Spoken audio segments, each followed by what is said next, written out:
When the developers were thinking of a name, someone said Eternal Blade with a heavy accent, and that's what they stuck with. Aeterno Blade is a side-scrolling action-adventure that came out in 2014, but looks and plays like a game from the 32-bit era of PlayStation and Sega Saturn.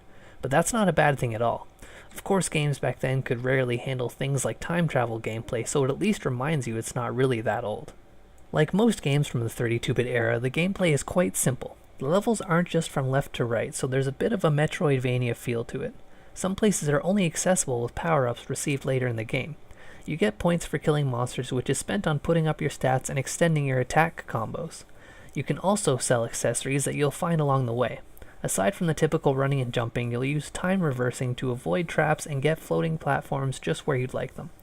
You play as Freya, seeking revenge for your burned village with the legendary time-bending sword, and this handy boob window to maintain airflow and avoid underboob sweat, which is the worst. Now, unlike those retro games, this one isn't wickedly hard and unpolished. What I love about Aeterno Blade is the old art style. The characters have that old pre-rendered CG doll-like appearance in portraits and cutscenes. That alone will really send you back. But with that comes the setting, level and enemy design, pacing, characters, and overall feel of the game. While it's not a game that's going to set any records for its genre, it most certainly has that charm that gamers my age will be warmed by. I played and recorded from the Vita version of this game. Aside from smoother visuals on the PS4, there doesn't seem to be much improvement. Let's keep in mind this is a 3DS port. This was a game that I casually streamed on my personal channels that won't be made into a video series.